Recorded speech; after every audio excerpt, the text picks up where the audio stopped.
Diego Cordovez. I'm Adam Schoenfeld. Welcome to The Scoop, brought to you by Full Tilt Poker. And we are now moving into the rare and highly prized part 4. It's a record tying. Record tying. And you have to be not only interesting and insightful, but you have to be a pretty big poker player to merit The criteria for 4 are achievement at the highest levels in both cash and tournament over time. It's and like David Oppenheim has matched that. Right, we have like our own Poker Hall of Fame criteria. Except ours is legitimate. Except that we don't make the exceptions. Right. And David Oppenheim certainly meets the criteria. He's won quadrillions over the years in the highest games. He's had tournament success as well. And he's been interesting, so we're going to wrap things up with part 4. And if you missed any of the earlier segments, they're on Card Player TV. Are your kids into poker at all? Yeah. Yeah. What's it like now from your perspective? I kind of take the state. I'm really. They kind of got into poker, a little bit, I think, heavy for their age. I have a 9-year-old and a 5-year-old. My 9-year-old is like online, so I think he's been beating on Adam. I kind of had to nip that in the bud, and he's not playing online poker anymore. I think as a parent, you can do your best, and I'm going to do my best to kind of strategically steer them in a different direction. Not because I have anything against poker. It's just that,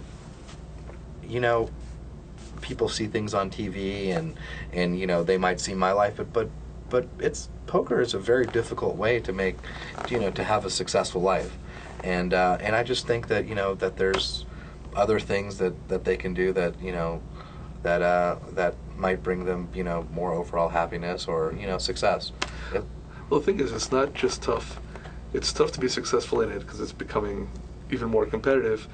But even if you are successful, it's also tough just to avoid all the other life pitfalls that come with it. So, even we know people that have been big winners in poker, but you just realize their life could have been a lot more rewarding if they'd kind of been in a different environment. So all of that comes together. Yeah, there are definitely a lot of traps involved with, the poker lifestyle, and we've seen it, whether it's sports betting or, girls or alcohol or even drugs. Even drugs. Believe it or not, even drugs. There's a long list. It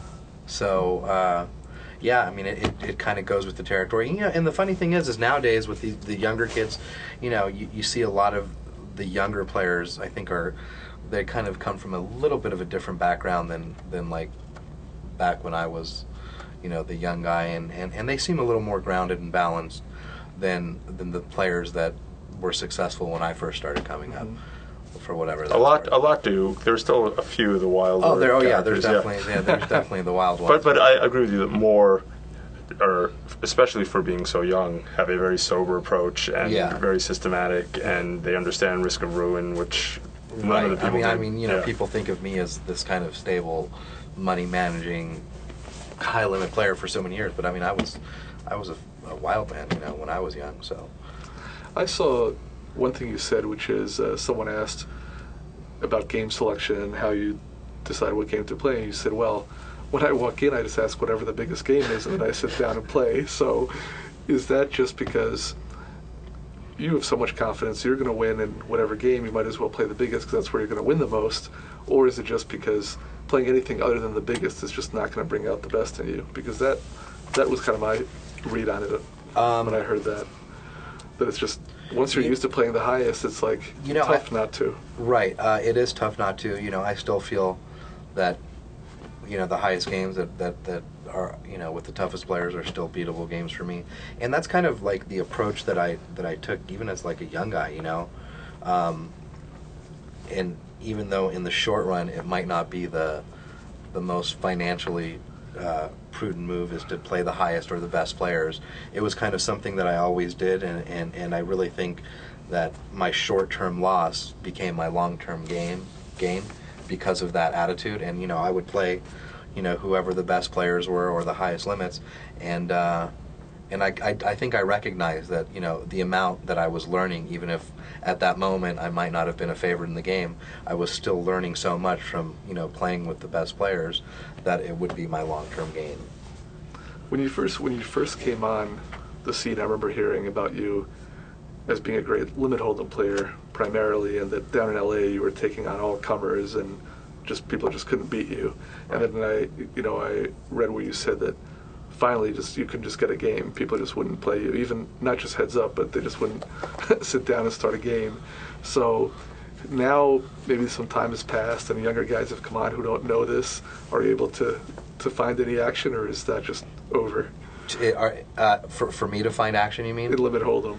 And no, limit hold'em's kind of changed, and there was definitely a time when when limit hold'em, and especially heads up limit hold'em, was a game that I was very confident in, and then I couldn't, and then nobody would play me, and so I went many years without playing, especially shorthanded limit hold'em.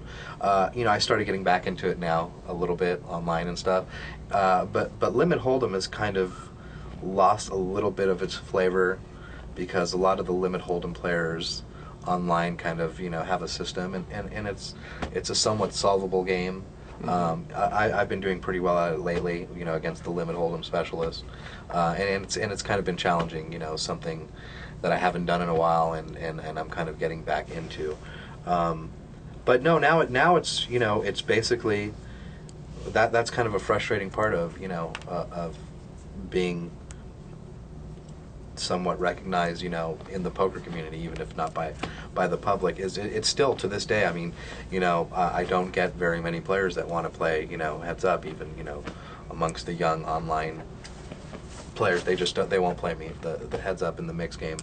So I usually have to kind of wait for a game to start. So once again, I think that to be the best, you kind of have to have that mentality that, hey, I'm gonna play you, and I'm going to find a way to beat you, even if you play better than me at this moment.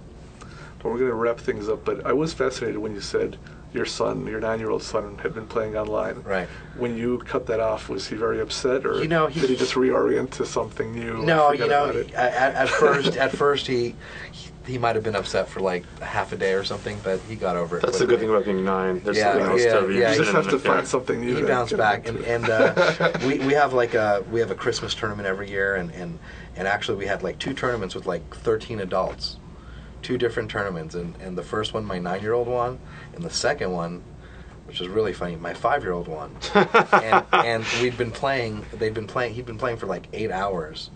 And it was down to heads up with my 5-year-old and his aunt, who's like 45. Right. And my 5-year-old, his eyes were like closing. He was so tired. It's like 2 a.m. And she said, well, why don't we just, let's just chop up. There was a prize of like $140.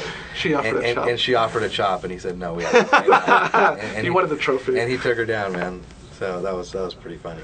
That's awesome. That is very cool. Well, It's been a pleasure. Okay. And we wish you good luck. You're going to play in some tournaments now, some big tournaments, but always the big cash games. Yeah, thanks for having me, man. Thanks for joining us on The Scoop, brought to you by Full Tilt Poker.